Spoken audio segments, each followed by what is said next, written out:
नमस्कार दोस्तों, कैसे हैं आप सभी। आज की कहानी का शीर्षक है सास। रसोई से कांच का गिलास टूटने की आवाज़ सुनकर दादी माँ आस्था पर बुरी तरह बरस पड़ी। इतनी बड़ी हो गई है लेकिन सलीका नहीं आया। एक गिलास पानी लाने के लिए कहा तो गिलास ही तोड़ दिया। कल को पराए घर जाएगी तो सब यही कहेंगे कि कुछ सिखाए नहीं, हमारी नाक कटराएगी क्या।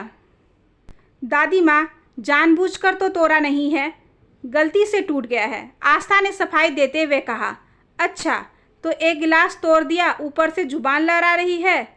सब पता चल जाएगा जब सास चोटी पकड़कर मारेगी। यह सुनकर आस्था रो पड़ी। हमेशा ही दादी माँ की यही चिकचिक रहती है, छोटी सी भी गलती हो जाए तो पराए घर जाएगी तो हमारी नाक कटाएगी, सास चोटी पकड़कर मारेगी कहकर डराया करती। जोर से हंस दिया तो कहती दूसरे घर जाना है, बदतमीजी मत दिखाया कर। सारा दिन बात बात पर टोकती रहती है। माँ भी दादी माँ के सामने चुप रहती है। उसने कभी माँ को जोर से बोलते या हंसते हुए नहीं देखा। वह हर काम बड़ी सावधानी से करती है। भूलवश कुछ गलती भी हो जाए तो दादी माँ पूरा घर सिर पर उठा लेती है। पिताजी की भी हिम्मत नहीं पड़ती कि उनसे कुछ कहे। बचपन से ही दादी माँ की इस टोका टाकी से आस्था के कोमल मन में पराए घर और सास का भय समा गया। जब भी घर में उसकी शादी की चर्चा होती तो वह घबरा जाती। माँ का चेहरा सामने आ जाता कि शादी के बाद उसका भी यही हाल होगा। शादी के नाम से ही वह चिढ़ गई।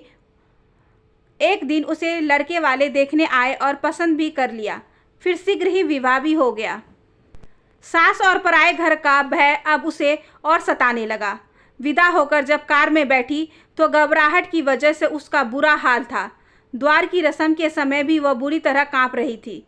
उसको कांपते हुए देखकर बुआ सास ने कहा, क्या बात है बहू, तुम इतना कांप क्यों रही हो? क्या तबीयत खराब है तुम्हारी?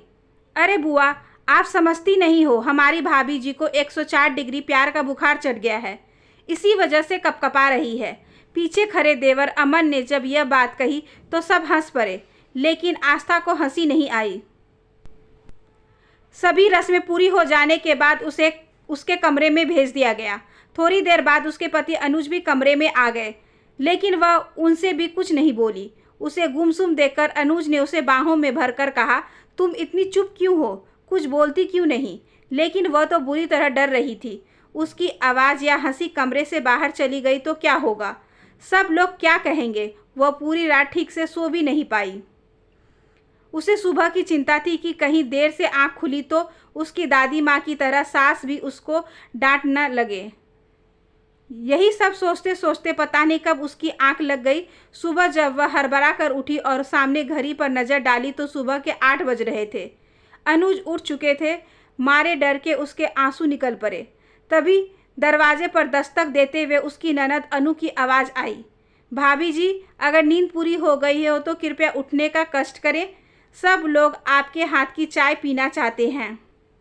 कमरे से आस्था के रोने की आवाज़ सुनकर अनु घबरा गई। अंदर जाकर आस्था के आंसू पोंछे हुए बोल दी, सॉरी भाभी, मुझे नहीं मालूम था कि तुम इतनी इमोशनल हो, मुझे तो मजाक करने की आदत है। फिर बाई आंख मारते हुए बोली, मैं भी पूरी पागल हूँ, तुम पूरी रात जागी हो और मैंने तुम्हें डिस्टर्ब कर दिया। बड़ी मुश्किल से अपने आंसुओं को पोंछते हुए आस्था बोली, दीदी, मैं आपकी बात की वजह से नहीं रो रही हूँ, मुझे डर लग रहा है, उठने में इतनी देरी हो गई, कहीं माँ जी नाराज तो नहीं होंगी। हंसते हुए अनु बोली, भाभी, तुमने तो मुझे डरा ही दिया था। वैसे तो यहाँ सभी लोग जल्दी उठते हैं, लेकिन कभी कभार देर हो जाए तो कोई बात नहीं, लेकिन रविवार और छुट्टी वाले दिन सुबह खूब आराम से उठते हैं। आस्था नहा धोकर रसोई में चली गई और सबके लिए चाय बनाने लगी। वह बहुत ही सावधानी से काम कर रही थी, कहीं कुछ गलती ना हो जाए। चाय की ट्रे लेकर जैसे ही वह रसोई से बाहर निकली, अमन ने उसे डराने के लिए कहा, भाभी, आपके सिर पर छिपकली है। यह सुनते ही उसके हाथ से चाय की ट्रे गिर पड़ी और वह बुरी तरह घबरा गई कि अब तो सास चोटी पकड़कर मारेगी। वह सिसकते हुए बोली, माँ जी, अमन भैया ने रुलाई के कारण वह आगे कुछ नहीं बोल पाई। तब सास ने उसे समझाते हुए कहा, बेटे, कोई भी गलत काम जानबूझकर थोड़े किया जाता है, वह तो कभी कभी असावधानियों की वजह से गलतियां हो जाती है, इसमें रोने या घबराने की क्या बात है। वो तो अच्छा हुआ कि तुम जली नहीं। ये चाय के कप तुमसे ज़्यादा महंगे थोड़ी ही हैं। हाँ माँ, तुम बिल्कुल ठीक कहती। और फिर इन कपों का भी अंत समय आ गया था। होनी को कौन टाल सकता है, कहते जोर से हंस पड़ा अमन। एक दिन शाम को सब लोग बैठे बातें कर रहे थे। अनुज ने सभी के लिए चुटकुला सुनाया तो सभी लोग खिलखिलाकर जोर से हंस पड़े। आस्था भी जोर से हंस पड़ी। उसको हंसता देखकर सास बोली, कितनी अच्छी लगती हो हंसते हुए। खुलकर हंसना जरूरी होता है, गुमसुम रहने से बीमारियां घेर लेती हैं। अब तुम उसे हंसा हंसाकर उसका स्वास्थ्य ठीक रखना, कहते हुए ससुर भी हंस पड़े। अचानक अनुज बोला, माँ हमारे साथ धोखा हुआ है, तुम्हारी बहू तो गूंगी है। तो खुद ही इतना बोलता है कि उसे बोलने का मौका ही नहीं मिलता। फिर आस्था के सिर पर प्यार से हाथ फेरते हुए सास बोली, गूंगे होंगे तेरे दुश्मन, मेरी बहू तो लाखों में एक है। धीरे धीरे उसने महसूस किया कि उसकी गलती पर सास डांटती नहीं बल्कि कितनी कुशलता और प्यार से समझा देती हैं।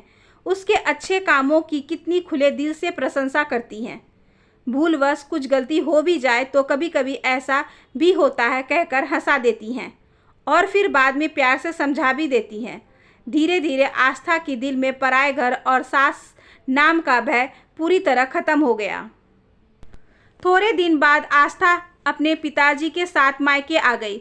दादी माँ ने पिताजी से बहुत उत्सुकता से पूछा, क्या ससुराल वाले इसकी कुछ शिकायत कर रहे थे? पिताजी ने हंसते हुए बताया, नहीं तो, वह सब तो इसकी प्रशंसा कर रहे थे। सास तो कह रही थी कि इतनी अच्छी बहू तो नसीब वालों को ही मिलती है। वह तो इसे आने ही नहीं दे रही थी, कह रही थी कि इसके जाने से घर सूना हो जाएगा। सारे दिन हंसती खिलखिलाती रहती है। यह सुनकर दादी माँ आश्चर्य से आस्था को देखने लगी। आस्था दादी माँ के गले से लिपट कर रोने का नाटक करते हुए बोली, और हाँ, मेरी सास रोज चोटी पकड़कर मुझे मारती भी थी। यह सुनकर दादी माँ सहित माँ और पिताजी भी जोर से हंस पड़े। आशा करती हूँ कि आज की ये छोटी सी कहानी आपको अच्छी लगी होगी। अगर अच्छी लगी हो तो please like, share and subscribe करें हमारे चैनल को। ज़्यादा से ज़्यादा शेयर करें और बेल आइकन को ज़रूर प्रेस कर लें ताकि अगली वीडियोस की नोटिफिकेशन आपके पास सबसे पहले पहुँचे। धन्यवाद।